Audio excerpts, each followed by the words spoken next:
Boa noite, pessoal. Vou adicionar o Bruno aqui para a gente começar.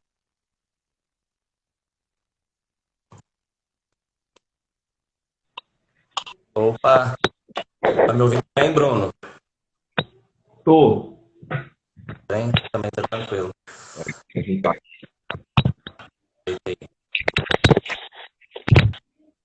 Prontinho?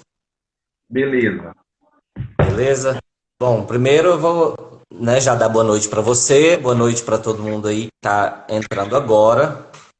Antes, até para aproveitar o pessoal que tá chegando agora, né? Só explicar, né, que o projeto vem de um esse projeto do Instagram, na verdade, é um projeto vinculado ao laboratório da Universidade Federal de Jataí e é ligado a um site, né, que é o Me Conta Essa História, onde a gente publica também os podcasts e textos. Inclusive, nós temos uma atualização mensal, todo dia 20. Então, quem quiser conferir o site, o link está na descrição aí da página do Instagram, pode ir lá e dar uma olhada. Nós temos podcast novo, textos novos. E quem quiser contribuir também, né? É só ir lá e dar uma olhadinha nas nossas diretrizes. Também, para indicação, né? Eu indiquei da outra vez, eu quero indicar mais uma vez a página do Instagram do Bela Balbúrdia, de professores do IF Goiano de Séries. O, a página no YouTube História Online, uma outra página também de estudantes da Universidade Federal do Rio de Janeiro, algo sobre história, e um projeto que vocês podem conferir também aí no Instagram, que é o projeto Arrudeia Produções, que ele tem a intenção de fortalecer alguns artistas locais que trabalham com dança, né, e das pessoas de África que vivem na cidade de Anápolis, em Goiás. Esse fortalecimento ele é tanto da cultura quanto também da cadeia produtiva. E eles vão estar organizando agora um festival online de dança, agora no mês de junho. Quem quiser conferir, é só dar uma olhada na página deles no Instagram aqui, Arrudeia Produções. No final, depois eu dou uma lembrada novamente. Bom, o nosso tema hoje é sobre a função da escola, né, o papel da escola durante a pandemia. E eu vou deixar o próprio Bruno mesmo se apresentar, que eu acho que é uma dinâmica melhor. E aí ele já toma a iniciativa. Bruno, quando faltar uns 10 minutos para a gente não cair, eu te aviso. Tá bom? Tá. Beleza. Então vamos lá. Boa noite, pessoal. Tudo bem? Então, quero agradecer aí o convite do Éder. É um prazer muito grande poder participar desse bate-papo, né, sobre educação. Então, sou o Bruno. Hoje eu sou professor da rede estadual do Mato Grosso, desde 2018. Eu iniciei como professor em 2010, 2009, 2010. Cursei licenciatura em História pela Universidade Estadual de Goiás. Fiz a pós-graduação, mestrado em Ciências Sociais, em Ciências Sociais e Humanidades, né, no programa do TECER, 2015. E, enfim, é isso. Então, a proposta aqui o objetivo da proposta é falar do papel da escola nesse período, na pandemia. Então, eu vou seguir o seguinte passo. A gente vai falar um pouco do que é educação, do conceito de educação, depois do papel da escola, né? E depois o papel da escola na pandemia. Já inicio falando que o conceito de educação que eu vou delimitar aqui, já para a gente ter um critério bem definido para a nossa discussão, é o conceito de educação desse livro aqui, Educação como Exercício do Poder, do Victor Henrique Paro, que foi orientando do Saviani. Enfim. Então, basicamente, a educação, no termos do senso comum, ela é muito associada ao ensino. Ela tanto para se igualar como ensino, como para diferenciar o ensino. Por exemplo, para se igualar, a gente costuma muito dizer o sistema de ensino, o sistema de educação. E quando a gente também, no meio acadêmico, refere aos níveis da educação, do ensino, né, fala ensino básico, educação básica, um dos termos do dia a dia. Mas o que... E para diferenciar, né, quando se diferencia relação à educação e ensino, é para dizer que a educação está ligada aos bons costumes, né? Está ligada aos valores, uma pessoa bem educada, né? Ligada aos valores. E o ensino tem uma função mais instrumental, né? A ideia de transferir conhecimento. Creio que a gente, como professor, já escutou aquela famosa frase que educação é em casa, a escola é espaço de instrução, ou seja, de ensino, né? Enfim. Mas o que prevalece é a ideia de educação como passagem de conhecimento. Né? Uhum. O senso comum, de um modo geral, é a ideia de dois indivíduos, onde um sabe, o outro não sabe, e o que sabe transfere conhecimento para o que não sabe. Esse é o conceito que prevalece, a ideia que prevalece no senso comum, a ideia de transferência de conhecimento. Nessa ideia do senso comum de educação, o que é mais importante, então, é o conteúdo. Então, o conteúdo ele tem, ele é o foco, né, desse processo. Sim. Onde o educador ele é o que prove e o aluno o receptáculo.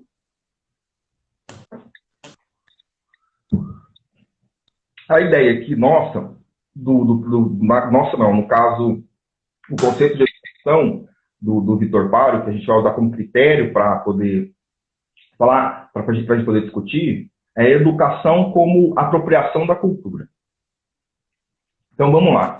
Quando a gente diz cultura é tudo aquilo que o homem produz a fazer história. Então, aí a gente está falando de ciência, de tecnologia, de valores, de costumes, de direito, enfim, de algo muito complexo. Uhum. Muito, né? E cultura é aquilo que difere da natureza, contrapõe a natureza, né? Que a natureza é tudo aquilo que existe independente da vontade humana. Então, cultura é tudo aquilo que o homem produz quando transcende a natureza. Então, quando o Vitor Paro coloca esse conceito de educação como apropriação da cultura, a educação, né, como forma tradicional, ela não consegue abarcar esse conceito, né, como apropriação de cultura. Só por meio de transição, enfim. Porque aí transcende a ideia de simplesmente passar um conhecimento, né? Na verdade, pensando ela como apropriação cultural, ela se torna muito mais complexa do que, de fato, dois indivíduos onde um sabe e o outro não. Você tem que levar em consideração as dinâmicas entre os dois, inclusive de saber que o outro tem, né? E por aí vai. Justo. Tanto o aluno como o professor quanto sujeito, né, Eder?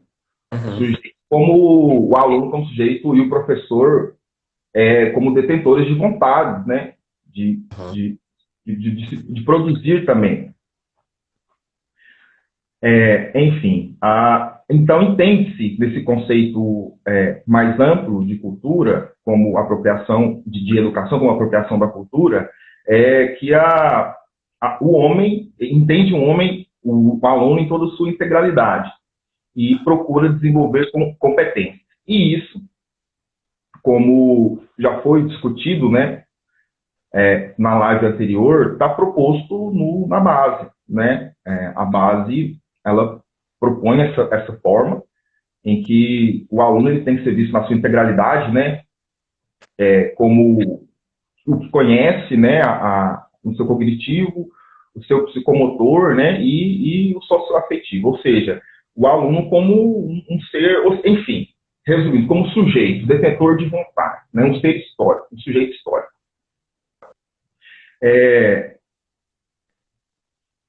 Seguindo aqui, então, resumindo, basicamente, o que seria a cultura seria o conteúdo da educação. Uhum. Então, por exemplo, como que a gente trabalha em sala de aula alguns termos que são extremamente essenciais, como trabalhar a cidadania, trabalhar a democracia. Democracia, por exemplo, não só como sistema de governo. Por exemplo, a democracia hoje em dia, né, na nossa realidade do Brasil, está sendo atacada, mas democracia como passar para esse meu aluno, passar não, né, fazer com que esse meu aluno ele entenda que democracia também é um estilo de vida, né, que saber conviver com os diferentes, ser tolerante, entender que a sociedade é plural. Então, como é que eu vou trabalhar isso, né? Só explicar, eu vou atingir o aluno explicando democracia, cidadania, violência contra a mulher, o machismo, o racismo, né? Então, assim, são termos que pegando a ideia tradicional de educação, só a explicação não consegue abarcar. Porque pelo viés tradicional a gente só entenderia, só explicaria, olha, é isso, né? Ia pura e simplesmente pela explicação, ou mesmo nem citar os termos, ou nem citar os conceitos, nem problematizar. Dessa maneira, como você está falando, como uma apropriação cultural, né, da educação nesse conceito mais amplo, automaticamente pressupõe que eu vá criar um processo de problematização dos conceitos, inclusive, né, do conceito enquanto prática social. E aí, automaticamente, isso leva a uma outra postura do professor e automaticamente um outro posicionamento do conteúdo, um outro posicionamento da relação do aluno com o conteúdo, porque aí ele vem de uma outra forma. Eu entendo que ele vem, porque eu não vejo ele necessariamente apenas como um espaço de deposição, de depósito de conhecimento, né? Sim, porque ele tem suas vontades também. E como que eu faço, por exemplo, agora já entrando assim um pouco no que é o papel da escola, né? Aí, nesse conceito de educação já mostra o que seria o nosso papel, o que seria a nossa função enquanto professor, né?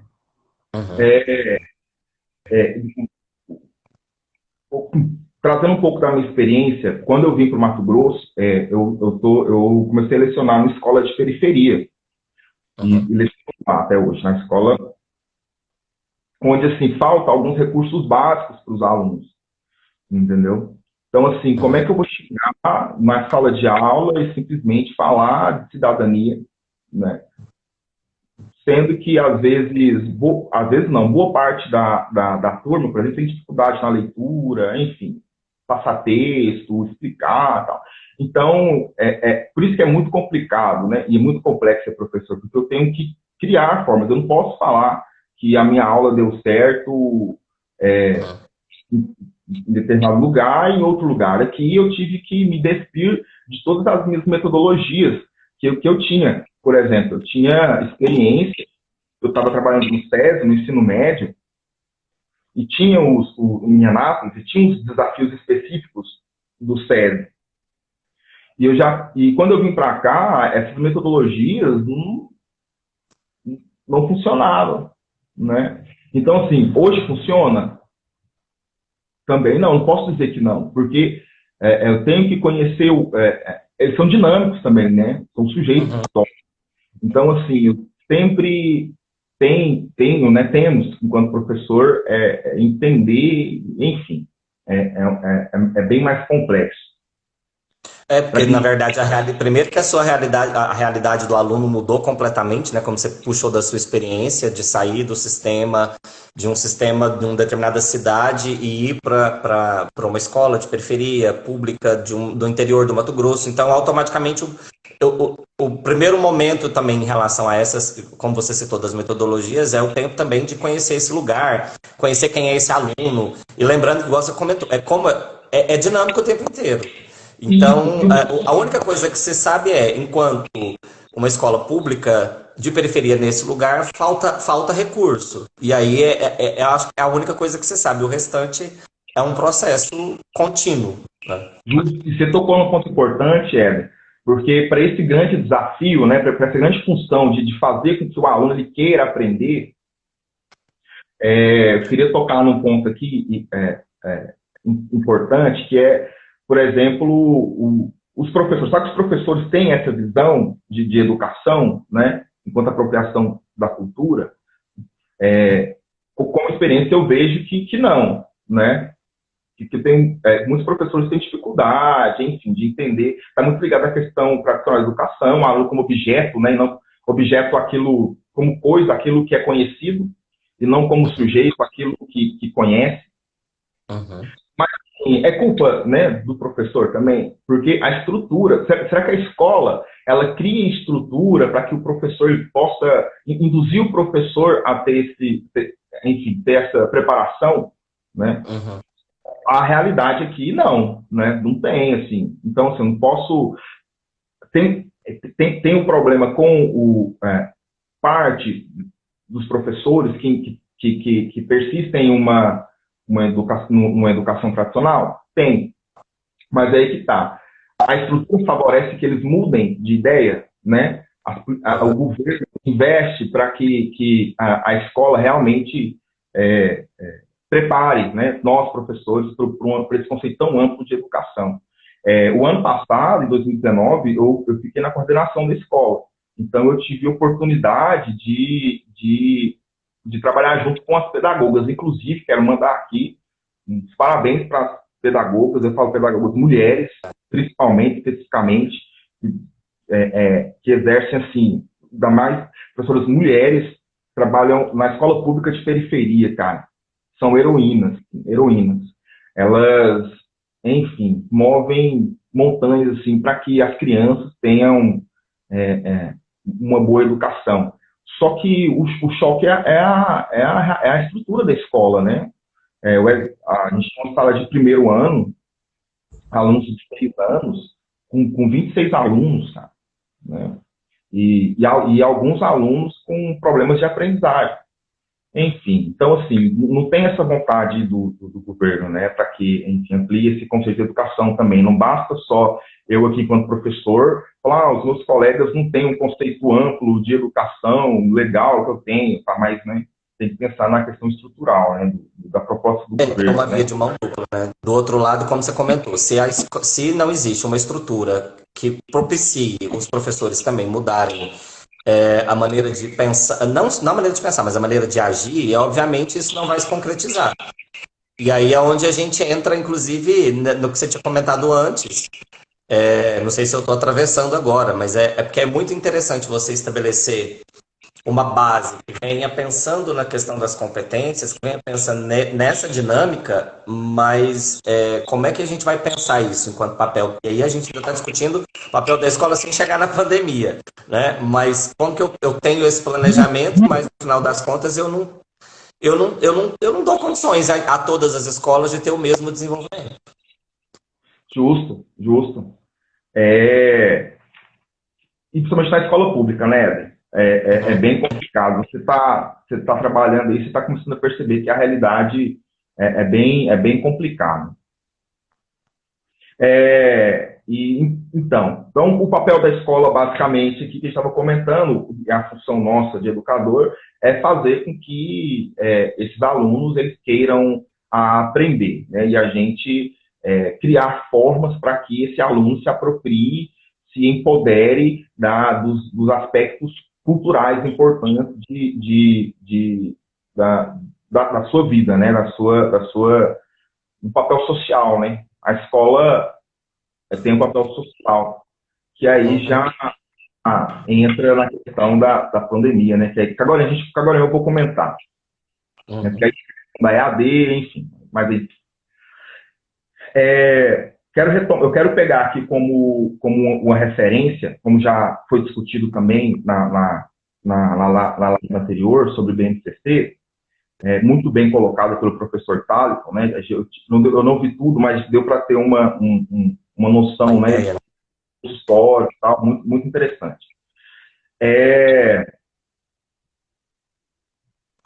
Eu quero pegar o ponto número 5 da BNCC. Enfim, porque é o seguinte, a BNCC, como o Thaleson havia falado na live anterior, tem 10 competências gerais, né? Uhum.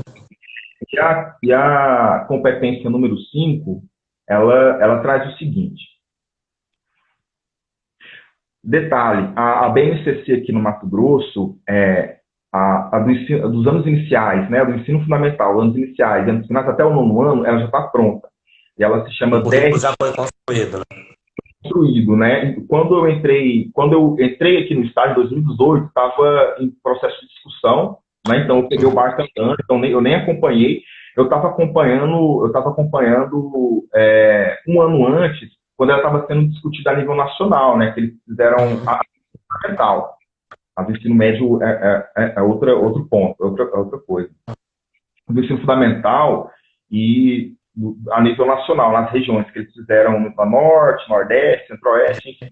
Quando eu mudei para cá, correria total. Enfim, em 2019, o ano passado, o documento ficou pronto, né, para que as escolas normais do ensino ou educação, né, fundamental já colocassem em prática aqui nas escolas estaduais do Mato Grosso. Uhum.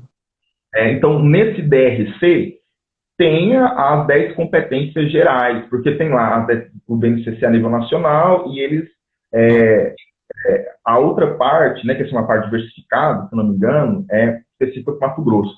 Mas as 10 competências é para o Brasil inteiro, né? É geral. Né? Isso, é geral. E até engraçado, eu queria colocar um ponto aqui que a gente teve aqui da implantação do documento, porque é o seguinte, a SEDUC, né, que no caso seria o órgão responsável, o Estado, né, seria o governo para investir na formação do professor, porque a base, a BNCC não é um documento simples, né, é bem complexo, enfim. Aqui no Mato Grosso tem um órgão que chama Cefapro, que é o Centro de Formação de Professores. Só que o Cefapro, ele não ele é um órgão do governo, só que ele não é a SEDUC, certo? Então, assim, a gente viu aqui no Mato Grosso o esforço desse órgão, do Cefapro, para poder fazer a formação dos professores. E as assessoras daqui da cidade de Pocané, da onde eu moro, elas que tiveram que arcar com todas, tiveram que fazer parceria com a prefeitura, enfim, para trazer um corpo lá do Cefap, porque a SEDUC, o Estado, de verdade, não investe sério. Não mexeu, né? Não, assim, e eu quero até parabenizar aqui as assessoras aqui da cidade, que fizeram, foi muito proveitoso, assim. Não é o suficiente, 2 dias, não dá pra, mas assim, foi o que elas puderam fazer, né? Na competência, nas 10 competências gerais, a número 5 diz o seguinte, veja bem, o que eles querem, a competência que os alunos desenvolvam, né? Compreender, utilizar, criar tecnologias digitais de informação e comunicação de forma crítica. Aí, friso aqui a palavra significativa, reflexiva e ética, nas diversas práticas sociais, incluindo as escolares, para se comunicar, acessar e disseminar informações, produzir conhecimentos, resolver problemas e exercer protagonismo e autoria na vida pessoal e coletiva.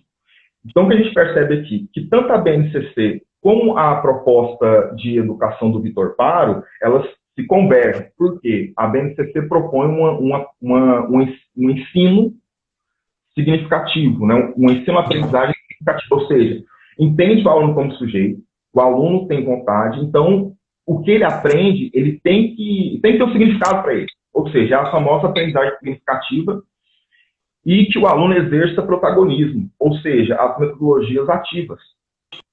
Então, no documento aqui, na BNCC também, eles trazem essas formas para que a gente possa trabalhar em sala de aula, né? A aprendizagem significativa e o protagonismo. E é interessante, Éder, tá lendo aqui, a BNCC, a ideia ela surgiu em 96 com a LDB, né?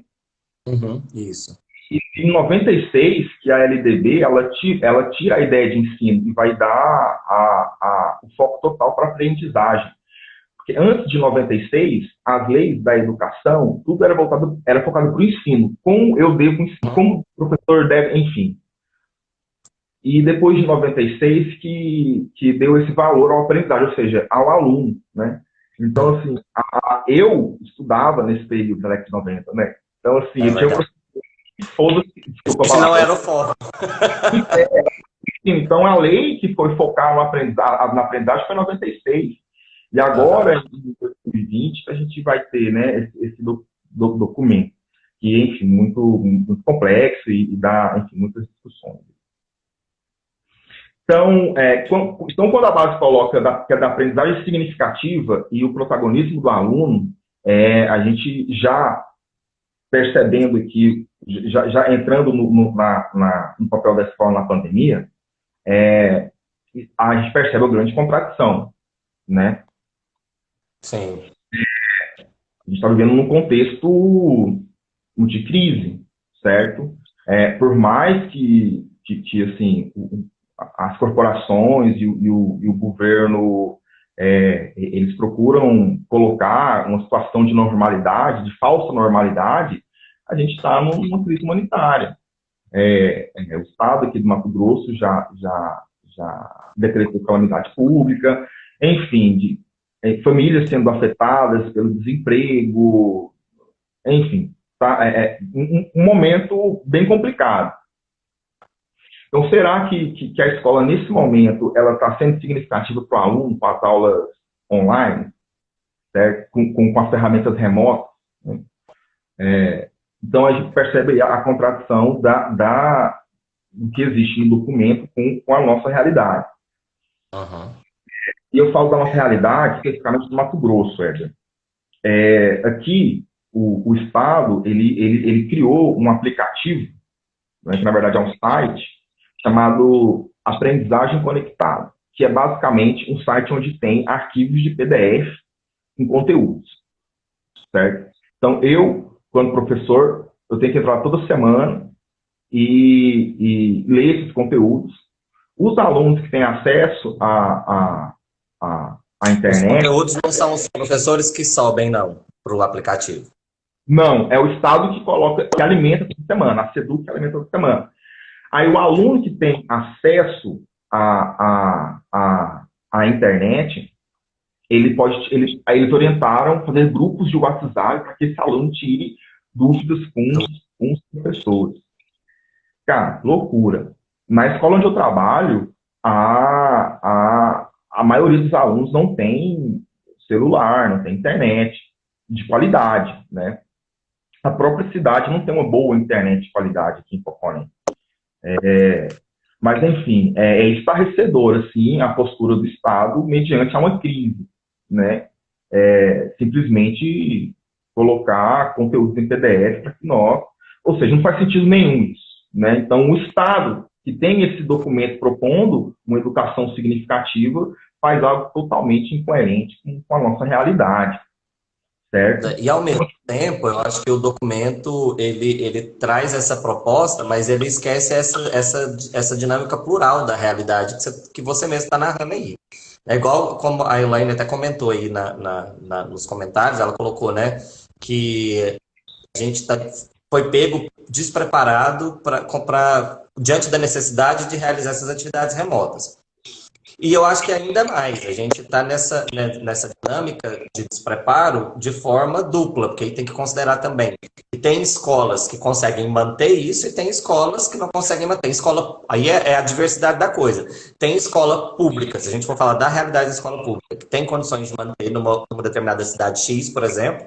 Vamos pegar aí perto de você. Em Cuiabá pode ter escola pública que tenha condições, mas no interior do Mato Grosso pode ser que não. Aí você está narrando, não tem a mesma condição, não tem nem a mesma internet. Então, como é que a gente vai conseguir colocar de fato esse negócio, a situação para. Acho que a pandemia e essa situação de ter que trabalhar em atividade remota, ela trouxe essa possibilidade da gente pensar o que está proposto, o que se quer, né? E que autonomia é essa, no final das contas?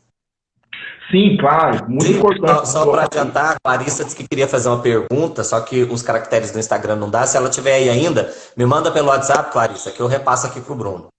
Pode ir, Bruno. Ah, beleza. Isso é importante, Éder, que nesse momento é, tem que ter muito cuidado com a questão da EAD, né? Para não colocar ela como a única forma de educação, né? Porque a EAD, ela é uma coisa muito séria e muito difícil de se fazer, né? Mas ela é uma ferramenta. Ela não tem como você ter uma educação completa, ou seja, a integralidade por meio de educação remota, ou pela EAD. Então, assim, e não só na educação, né, mas em várias áreas, na saúde, nas nossas relações, é tudo muito novo, né? Então, esse é o momento de se pensar, né? Mas tem coisas bem objetivas a se pensar na questão da educação. Por exemplo, o espaço escolar, né? Isso aí é uma coisa que já está bem clara. A questão dos banheiros, a higienização, o ar-condicionado. Aqui no Mato Grosso, cara, onde eu trabalho, é impossível trabalhar sem ar-condicionado, certo? Por causa do calor. Mas só que é o seguinte, eu não sabia, o diretor, o Douglas, que está até assistindo aí, manda um abraço para ele me contou que chegou o ar-condicionado na escola um pouco antes de eu entrar, em 2018, cara. Olha que loucura. Então, desde quando a escola existe, desde a década de 80, tem ar-condicionado. E Mato Grosso também ficou conhecido como as escolas de lata, passou até no Profissão Repórter. Eu me lembro disso. Pensar a questão do espaço, né, da escola e a sala de aula, que já vem de muito tempo sobre a questão da redução de turma, redução de alunos, trabalhar com turma reduzida, né, que já era imprescindível antes da pandemia e agora é muito mais, né, trabalhar com turma reduzida. A outra questão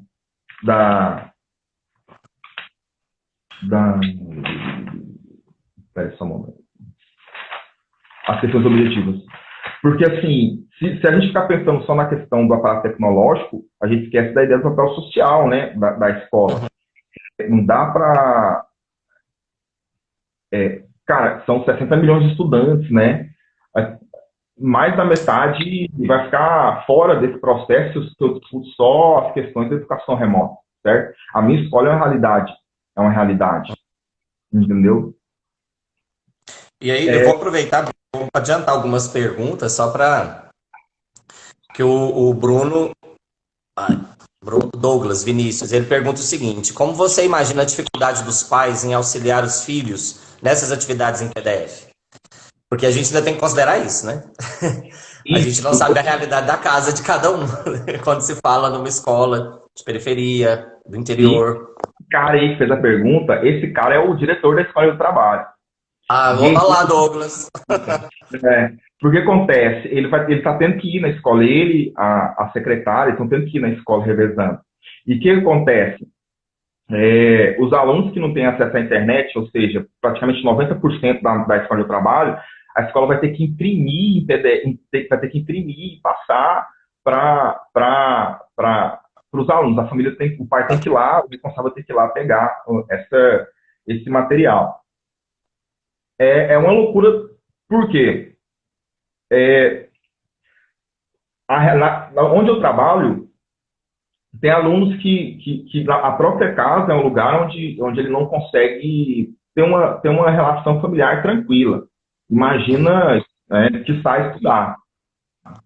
Então, assim, eu acho que escancara também a importância do professor, né? Porque do papel do professor formado, enfim, ressalta ainda mais a importância do professor, né? Porque a família não tem esse preparo, né? E aí é uma outra dificuldade, porque não adianta você simplesmente mandar a atividade para casa, se ele não tiver condições de fazer, se ele não tiver um espaço para fazer, né? se não tiver alguém cliente ele a fazer. Sim. E aí a gente volta a gente volta não, a gente acaba na discussão que se teve aí esses dias, né, em relação a adiar ou não o Enem, como se todo mundo tivesse as mesmas condições de estudar. É fato, tem escolas que estão conseguindo rodar, mas é muito plural. Eu acho que o bate-papo nosso é importante exatamente para trazer essa. Eu tenho certeza que muita gente que está assistindo vive uma realidade diferente, está em atividade remota e está fluindo. Não significa que não tenha dificuldades, não significa que não tenha, mas são problemas de outra ordem, né? E aí, no caso, eu acho interessante você trazer essa discussão, esse relato para a gente perceber aí também um outro espaço, onde a atividade remota enfrenta dificuldades ainda maiores do que a gente pode estar acostumado, ou acostumado não, pode estar perto, né? Sim, claro. Esse ponto do Enem aí do governo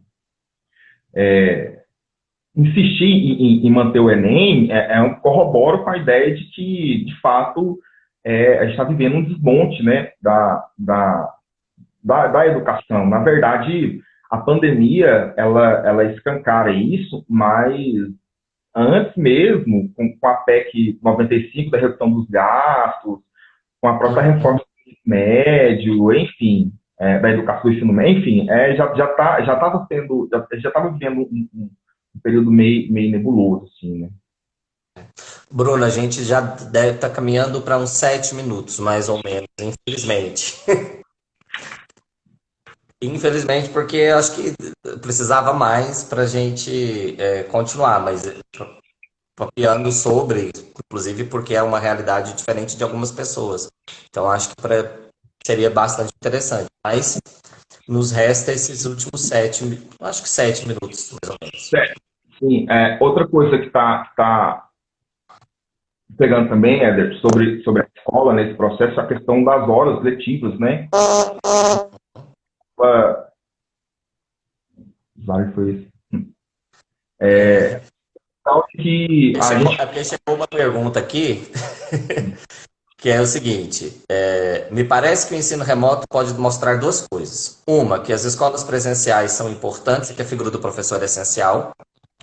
Dois, que dá para ensinar pela internet, o que pode subsidiar aquelas ideias do Bolsonaro, por exemplo, de ensino à distância. Então pode ser uma coisa ou outra. O que vocês acham, né? O que você acha nesse caso? Foi uma pergunta que a Clarice enviou. Repete aí, Éder, desculpa. É porque ela diz o seguinte, que o ensino remoto ele pode mostrar duas coisas. Uma, que as aulas presenciais são importantes e que a figura do professor é essencial, ou que dá para ensinar pela internet e o que pode subsidiar aquelas ideias do Bolsonaro de ensino à distância. Né? Então, o que você acha nisso tudo? Eu acho que é uma reflexão importante. Sim, a gente cai no erro de transferir o ensino tradicional para o ensino remoto, né? A escola tradicional cheia de problemas, passar por educação remota e vamos ter mais problemas ainda, né? E mostra a questão da importância do professor, porque assim, eu já vi alguns lugares onde eu e a minha esposa, a Carla, nós fizemos um curso à distância, né? EAD. E vi muita questão da ideia de personalizar a educação para o aluno. E assim, a gente estava conversando, e é bem complicado, porque, cara, não tem como personalizar a distância. Quem personaliza é o professor. No momento do ensino-aprendizagem, o aluno, a criança, o adolescente vai ter uma reação a essa aprendizagem. E é nesse momento que entra a importância do papel do professor. E na EAD isso não ocorre. É uma equipe de programadores que criam situações onde possivelmente vai ter o aluno ter dúvida, ou seja, é limitado. Por mais que tenha vários caminhos, é pensado e é delimitado, né? E assim, pode ser que varia o ritmo, né, do aprendizado, né? O aluno está aprendendo devagar, mas isso aí não é personalizar, né? Personalizar uma educação efetiva mesmo é só com o professor, na escola, né? Eu acho que a preocupação que a pergunta da Clarissa me traz é realmente como as pessoas que pensam a educação hoje vão interpretar esse momento. Porque elas podem interpretar exatamente pela segunda posição que ela colocou, que é, não, dá para ensinar pela internet, então vamos pegar e transformar quase tudo em EAD. Eu tenho esse medo diante das pessoas que estão hoje pensando em educação no país, eu tenho medo de que a interpretação desse momento seja essa. Independente se as escolas, se todas as escolas têm acesso, se os alunos têm, se não têm, até para utilizar a educação para perpetuar esse fosso social que a gente vive. Né? Eu tenho receio desse segundo, de caminhar para essa segunda opção. Mas se você, eu acho que, assim, se você parar para pensar, as atitudes que foram tomadas do governo, tanto do governo Temer a esse governo, para a educação, cara, a tendência realmente é entender que a educação remota é a solução, né? Discutir só tecnologia, esquecer do principal papel da escola, onde é na escola que a criança, o adolescente, ele vai ter a noção, enquanto cidadão, para poder lutar por uma justiça social, né? Ficar reproduzindo a ideia, ficar reproduzindo desigualdade na escola, já existe a reprodução de desigualdade nas escolas, diga aí nas escolas públicas, né? É uma realidade. Imagina a distância, isso é a concretização, né? Como eu disse, de 60 milhões de estudantes, mais da metade, cara, mais de 30 milhões vão ficar fora desse processo, se a gente só pensa em tecnologia, em educação remota, né? Principalmente que essa discussão ela tem vindo disfarçada, né, há algum tempo. Acho que a pandemia ela escancara isso. Eu acho que o que a Clarissa coloca é para a gente pensar, porque é um risco, é um perigo realmente. É um direcionamento, como você colocou, desde o governo Temer, acaba sendo um direcionamento de que tudo isso chegue na ideia de utilizar a escola realmente. Na verdade, é ir para além de usar a escola como reprodução da desigualdade. É eliminar a escola como possibilidade de resolução da desigualdade. Porque aí, a partir do momento que se limita as pessoas a partir do acesso à tecnologia, a partir do acesso à internet, acabou. Acabou. Aí isso é um caminho realmente que tem sido seguido. Sim, a pandemia veio para assim, é triste falar, mas parece que nessa ideia de desafogar, né, nesse projeto de desafogar o Estado pela educação, parece que eles estão aproveitando, é uma coisa muito nefasta, né? Um oportunismo muito, muito tenso, né? Utilizar isso para poder colocar em prática essas questões aí que a gente estava colocando, né? Desafogar o Estado. Existem interesses outros aí no meio, né? Existem interesses de várias empresas do ramo educacional nesse sentido. Escolas privadas vão sair na frente, que é a ideia, né? A desigualdade vai aumentar, né? Vai aumentar. Ô Bruno, eu acho que acabei tomando seu tempo, mas acho que a discussão da pergunta ela era importante. E aí acho que a gente tem 2, 3 minutos para você tentar fechar. Caso contrário, a gente marca uma próxima vez, que eu acho importante, eu acho que essa discussão ela deveria continuar. E agradeço, primeiramente, já vou agradecendo a todo mundo que está participando, mas inicialmente, deixar o Bruno fechar, depois eu faço o encerramento. Sim, é muito complicado, né? Porque é tudo muito novo, né? Então, são desafios que estão postos aí. E enquanto professor, enquanto professor, eu tenho que estar tentando colocar em prática essas novas formas por causa da pandemia para poder atingir o papel da escola, que é um papel antes de tudo social, né? Para conseguir chegar para que meus alunos tenham noção de sua cidadania, de sua noção enquanto sujeito histórico, para que eles possam promover transformações, enfim, é assim que se alcança a justiça social. Enfim, Éder, pensar também uma coisa que eu não falei aqui sobre a questão da escola ciclada, né? porque há essa discussão de terminar ou não terminar o ano, como se o aprendizado ele fosse delimitado por anos, né? A gente aprendesse, tipo, em 2020, aprendi, agora eu só posso aprender em 2021. Mas, sim, pensar o papel pensar também os ciclos de aprendizagem, que é muito importante. Aqui no Mato Grosso, as escolas do ensino fundamental funcionam dessa maneira, só que na prática o governo colocou de maneira totalmente distorcida o que é o ciclo de aprendizagem, né? Mas, enfim, é isso, cara. Obrigado aí pela oportunidade. Não, eu que agradeço a todo mundo que participou. Eu acho que a sua vinda foi importante para a gente colocar em discussão exatamente o momento em que estão se vangloriando tanto a atividade remota. A gente precisa parar para pensar que utilização a gente está fazendo dessa tecnologia, que tipo de serviço realmente ela tá sendo, a que tipo de serviço ela está sendo útil e a quem ela também está sendo útil. Que tipo de posicionamento vai vir a partir do momento em que nós não temos, em que de repente o país vai começar a enxergar isso como saída para salvar a educação. E será que a partir desse momento a escola não deixa de cumprir o papel dela? Será que a partir desse momento a escola não vai se esvair e a função social dela acaba se perdendo?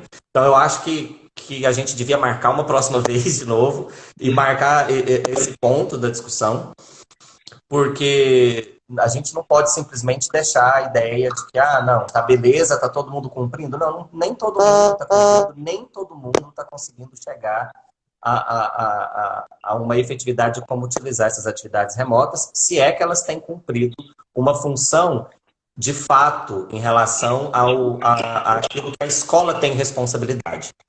Tem que levar em consideração os pais, família, lugar social, enfim, uma série de coisas que você colocou aqui que eu achei muito da hora. Então a gente vai marcar uma próxima, a todo mundo eu agradeço. E logo, logo a gente aparece aí com outra live. A do Thaliton deve continuar na semana que vem sobre a BNCC e seus desafios.